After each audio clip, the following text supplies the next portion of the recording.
Cœur à cœur, une émission proposée par l'association Jardiniers du Bonheur.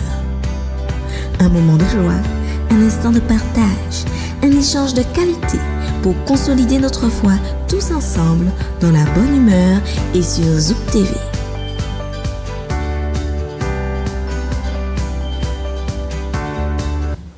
Bonsoir et bienvenue, chers amis jardiniers du bonheur. Merci pour votre fidélité à ce moment de partage.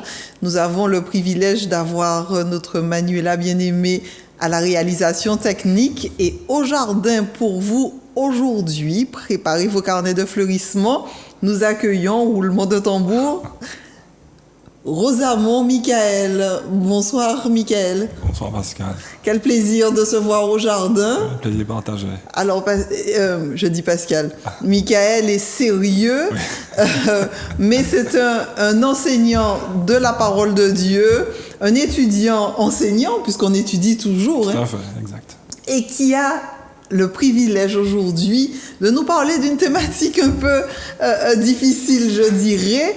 Et la semaine dernière, nous nous sommes laissés en parlant d'amour. Mais devinez, Michael veut nous parler aujourd'hui d'enfer. Quelle idée, hein? Alors, Michael, nous allons parler d'enfer, ce mot qui existe malgré lui, qui ne se retrouve pas dans la Bible suite à certaines petites recherches effectuées. Mais comment pouvons-nous, on rentre dans le sujet comme ça aujourd'hui, comment pouvons-nous considérer que ce Dieu d'amour qui a formé sur chacune de nos vies un projet de bonheur, de plénitude, de joie, envisage une géhenne, feu, qui effraie la plupart des personnes que nous côtoyons. Alors, comment faire la lumière sur ce sujet si ténébreux?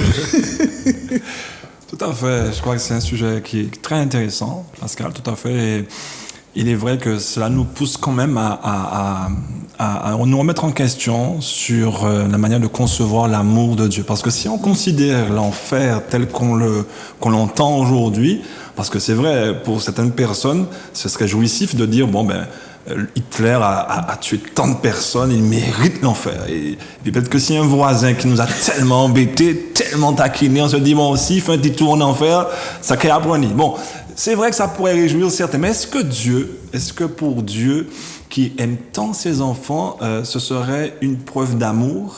Parce que, juste pour rappel, si on conçoit l'enfer tel qu'on le voit, c'est-à-dire une torture éternelle, j'ai pas dit 1 million d'années. Dans la pensée populaire. Dans la pensée populaire, tout à fait. Et c'est dans la manière que ce terme est employé, ce serait un tourment éternel. Non pas 1 million, pas 1 milliard d'années, mais une éternité. Alors oui, tout à fait, cela remet en cause le caractère de Dieu parce que la Bible dit que Dieu est amour. Donc déjà, Dieu est amour, par définition, il est, on pourrait dire l'incarnation de l'amour. Il transpire l'amour. C'est le concepteur de l'amour. Concepteur de l'amour. Et puis, cela aussi nous renvoie au fait, un Dieu qui est amour, donc il doit agir avec amour. Donc, est-ce que dans l'enfer, on pourrait voir un Dieu qui agit par amour lorsqu'il nous envoie en enfer? Donc, je crois que c'est aussi beaucoup de questions. Et aujourd'hui, je crois que c'est important de mettre les choses au clair, d'où cette émission. Et je vous remercie Pascal. On se tutoie. Au jardin, le tutoiement est de rigueur. Okay. Merci Pascal. Et donc, je crois que la parole de Dieu est assez claire sur ce sujet. Et puis aussi, la parole de Dieu aussi nous envoie aussi à une espérance. Donc, celle d'un jour où il n'y aura plus de souffrance, plus de deuil et tout ce qu'on veut. Donc, maintenant, si on veut éclaircir ce qu'est l'enfer, donc il faut se dire déjà que dans la Bible, le mot enfer n'existe pas. Donc, c'est un petit peu une traduction latine d'infernus, donc qui signifie les dessous, hein, et qui va donner après enfer. Et dans la Bible, enfer, c'est un peu la traduction de Sheol en hébreu, Ancien Testament, et de l'Hadès dans le Nouveau Testament.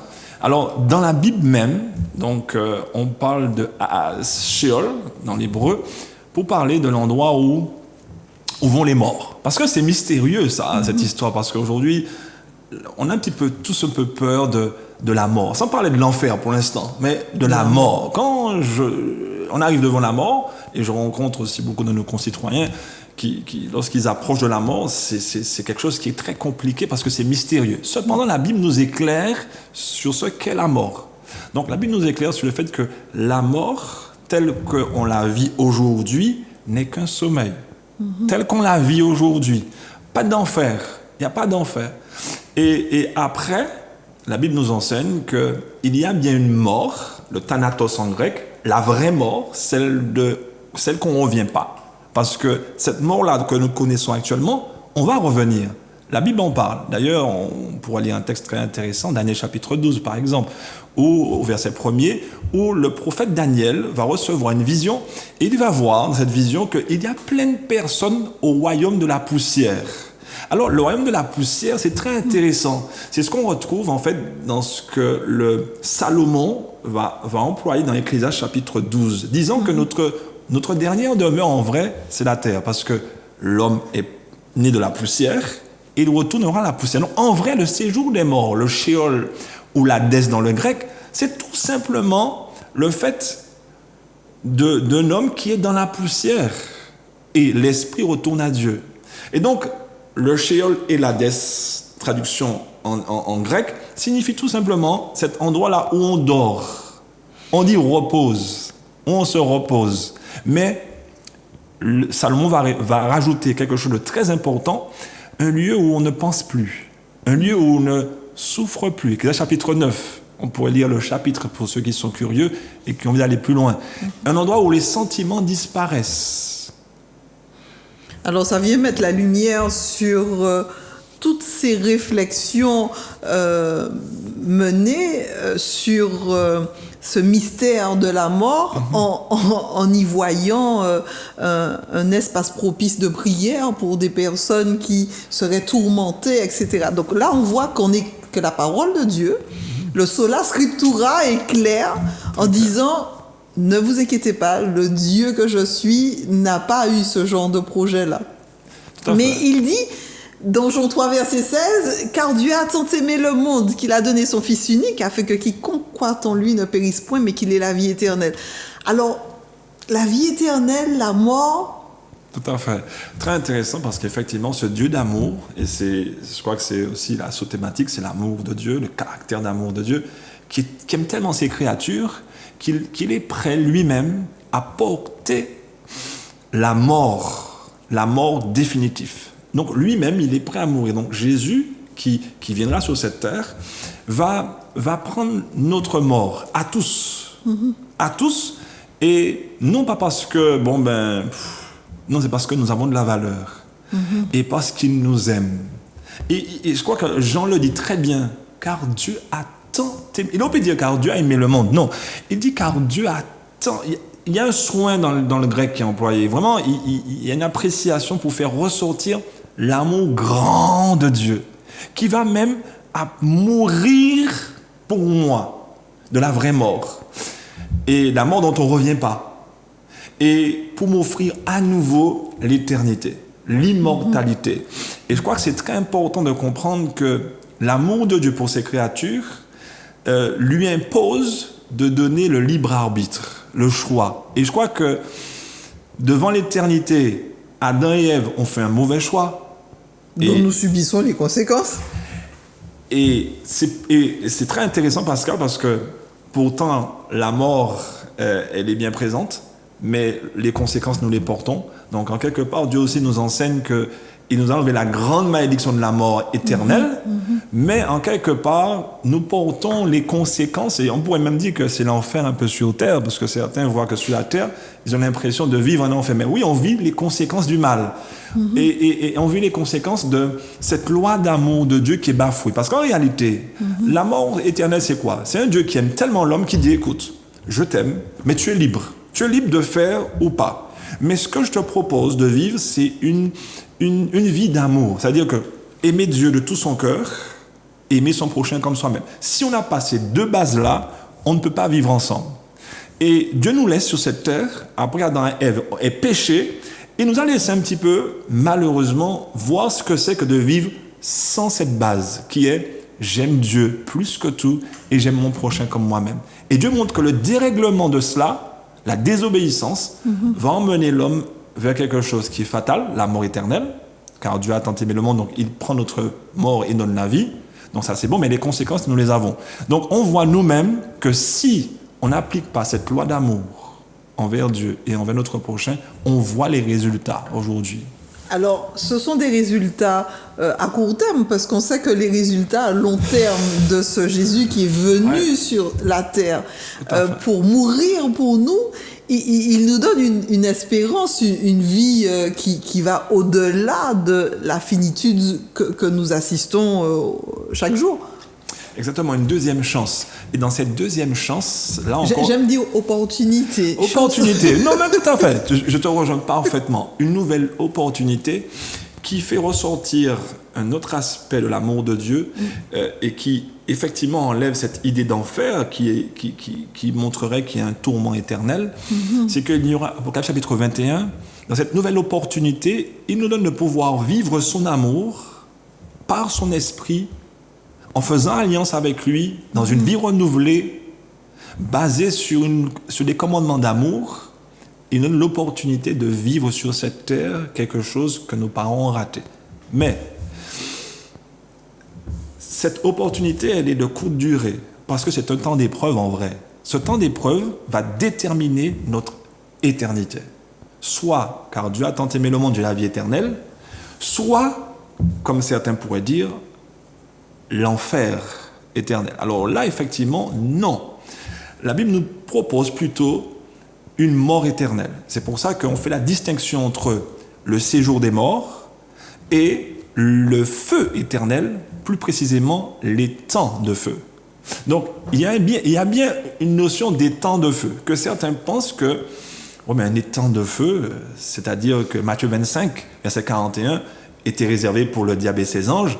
Ça veut dire que pour tous ceux et celles qui n'ont pas saisi cette opportunité pour pouvoir à nouveau rentrer dans l'immortalité et vivre éternellement une vie de joie et de bonheur, eh bien, s'ils ratent ça, ils sont au tissoir. Ils sont au tissoir. Ouh, alors là... Alors non, c'est pas une notion que le Dieu qu'on aime a prévu. Alors, mettons-nous à la place de Dieu. Dieu, ce qui est difficile. Ce qui est très difficile. Mais cependant, Dieu, des fois, il se met à notre place. Et il a un raisonnement, des fois, Matthieu, dans le livre de Matthieu, il va dire, vous qui êtes méchants, vous savez donner de bonnes choses à vos enfants. Donc là, Dieu nous montre qu'il peut se mettre un petit peu à notre place. Mais il dit, moi qui suis un père aimant, à plus forte raison, je donne de bonnes choses à mes enfants, si vous me demandez. Alors, ça fait ressortir quelque chose qui est très important. Nous, serions-nous prêts, nous qui aimons nos enfants, à les mettre dans un rôtissoir éternellement? Mais jamais. Je pense que jamais. Quel que soit leur comportement. Je pense qu'aucun parent, quel que soit ce qu'un enfant aurait fait, aurait envie de le mettre pendant l'éternité. Alors, ça nous fait quand même réfléchir à comment j'ai envie de servir Dieu. Parce que si je considère cette histoire ou cette notion d'enfer, je risque d'entrer dans une phase qui est très, très problématique. C'est celle de servir Dieu et d'aimer Dieu par peur. Alors là, finalement, Dieu qui est tellement bon ne veut pas d'un service servile. Ça, c'est quelque chose qu'il ne peut pas vouloir et qu'il ne veut pas.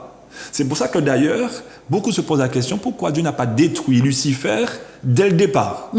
Parce que s'il avait détruit Lucifer dès le départ, nous n'aurions pas le problème de la tentation dans le jardin d'Éden, et puis on n'aurait pas eu cette cascade de problèmes et de tourments qu'on vit déjà sur cette terre qui est difficile. Mais je pense que notre libre arbitre doit être mis en exergue, parce que ce n'est pas un Dieu arbitraire qui impose sa volonté, contrairement à ce que certains veulent nous faire comprendre. Tout à fait, c'est pour ça que lorsque Lucifer pêche, il ne le détruit pas parce que dans l'univers, on ne connaît pas encore ce que c'est le mal. Et quand il ne le détruit pas, s'il le détruit, imaginez-vous la peur que ça aurait créé. On ne connaît pas la mort. Il est où Lucifer? On ne sait pas où il est. on commence à avoir peur de Dieu. Et Dieu ne veut pas de ça. Donc, il a préféré laisser les choses dans sa grande sagesse afin que chacun exerce justement son libre arbitre en regardant les fruits de ce que Lucifer avait promis à l'homme. L'immortalité dans le péché, l'immortalité dans la désobéissance. Mangez, vous ne mourrez point. Et donc, ce mensonge encore perdure. Pourquoi? Parce que si on parle d'enfer, ça veut dire qu'on est en train de dire que non, on ne mourra pas, puisque celui qui croit en Dieu vivra, et celui qui ne croit pas mourra. Donc, si on dit qu'il y a enfer, pour qu'il y ait enfer, il faut qu'il y ait vie. On ne peut pas dire qu'il y a enfer sans la vie. Tout à fait. Et donc, une éternité où Dieu donnerait la vie, cela montrerait encore que cette notion d'immortalité, même après la mort, ça viendrait encore confirmer les dires de Satan qui dit, mais si tu manges le fruit, tu désobéis, tu ne mourras pas. Non, on mourra. Et mourir là, c'est thanatos, c'est périr. Yeah. Donc, c'est pas être dans un endroit où Dieu nous maintient en vie, parce que là encore, il faudrait que Dieu, ce Dieu d'amour, nous maintienne en vie dans un rôtissoir. Et je ne crois pas que son cœur... Alors, une petite pépite qui est très intéressante, c'est que lorsqu'on regarde l'Apocalypse chapitre 20, eh bien, c'est à partir des versets 11, là, on a le grand trône blanc. Donc, on arrive là dans le grand jugement dernier. Parce qu'il y a un jugement dernier. Et dans ce jugement dernier, on voit qu'il y a un grand trône blanc. Et que tous ceux qui sont perdus apparaissent. Et ils sont jetés dans les temps de feu. L'amour de Dieu, c'est le thème, le sous-thème aussi de ce que nous voyons, est tellement grand, c'est qu'à chaque fois qu'apparaît la notion de destruction, Dieu n'apparaît pas. Il est sous-entendu. Même dans l'inspiration, Dieu a montré qu'il ne veut pas apparaître là comme un Dieu qui va détruire éternellement. Même là, on suppose, puisque c'est lui qui applique la peine, que c'est Dieu qui va agir là. Donc là encore, l'amour de Dieu se montre à travers le fait que détruire ces créatures éternellement, c'est quelque chose qui, et comme il l'a dit dans le livre d'Ézéchiel, ce que je veux, c'est que le méchant se repente. Je ne veux pas qu'il meure, j'ai pas envie qu'il meure. Alors, ce Dieu-là qui a tant d'amour et qui s'est manifesté sur la terre, il faut se rappeler que Jésus sur la terre, il a été le message de Dieu, le message du Père. Et quand il était sur la terre, il a dit, mais moi je suis Nathanaël, Philippe, tu n'as pas vu que moi j'étais là avec vous sur la terre? Donc ce Jésus qui a marché sur la terre et qui a été rapporté dans les évangiles nous montre un Jésus qui est touché par les souffrances et qui sait toujours plus à penser, à guérir, à relever. Et c'était l'image du Père. On ne peut pas imaginer ce Jésus qui a marché sur la terre comme l'image du Père aimant venant. Jésus qui est venu révéler, c'est ce qu'il dit. Je suis venu révéler l'amour du Père. Alors que faire? Que pouvons-nous proposer à nos amis jardiniers qui, face à tant d'espérance, parce que quand on t'écoute, on est rempli d'espérance, on a envie de connaître ce programme d'amour, ce Dieu d'amour-là. Alors, que faire pour accéder à la plénitude de ce plan-là? Bannir la peur. Première chose, premièrement, et je crois que la peur, j'ai toujours dit, rend aveugle. Et ça a été la première émotion du jardin d'Éden. Oui. Et puis, on veut continuer à faire peur. Non. Servir Dieu, c'est le premier programme, c'est ne pas avoir peur. C'est la première chose. Et se dire qu'il y a un Dieu qui est au contrôle.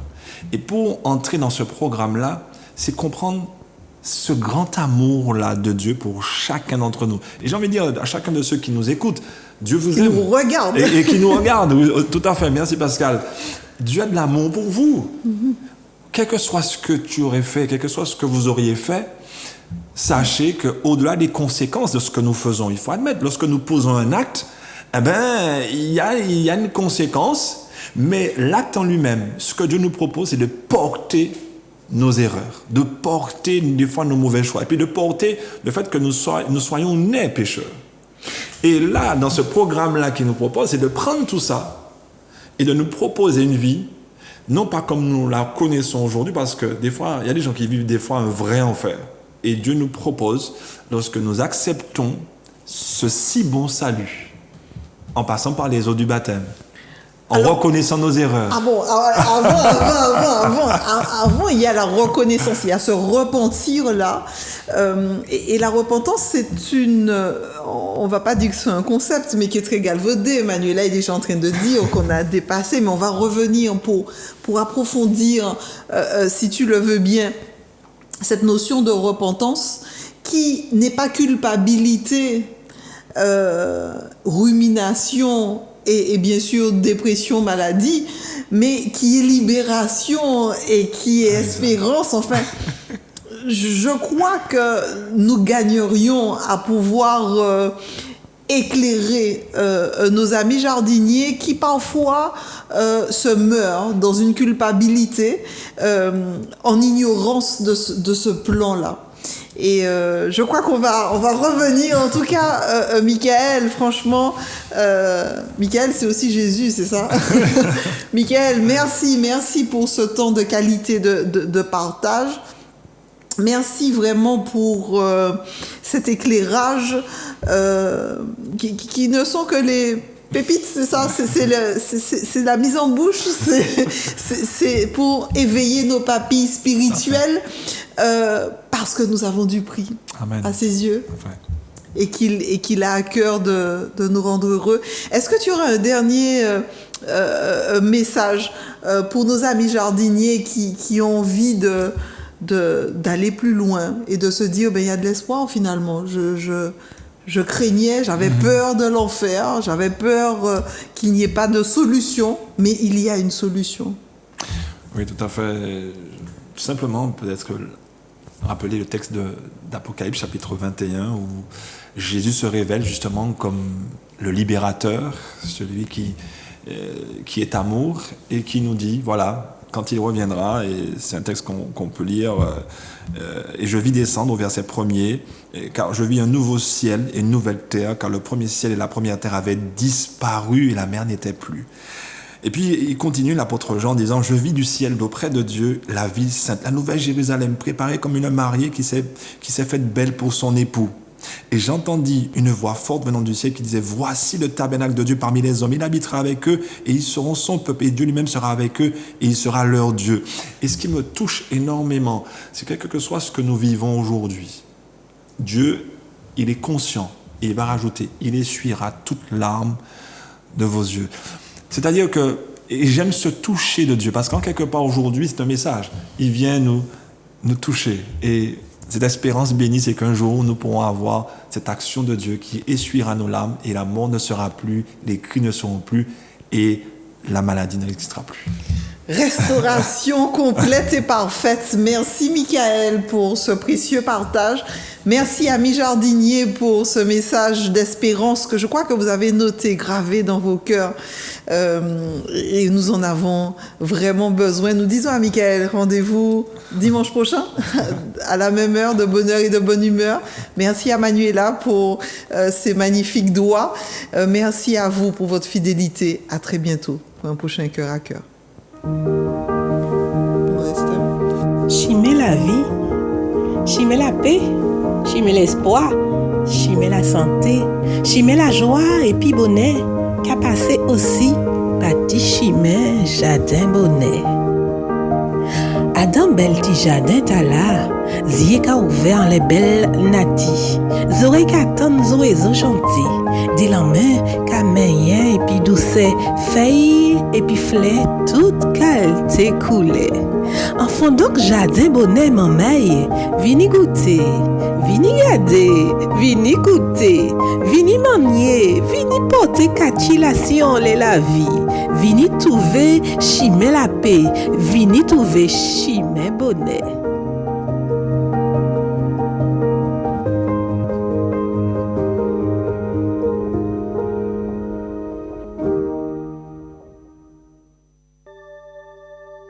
Cœur à Cœur, une émission proposée par l'association Jardiniers du Bonheur. Un moment de joie, un instant de partage, un échange de qualité pour consolider notre foi tous ensemble dans la bonne humeur et sur Zouk TV.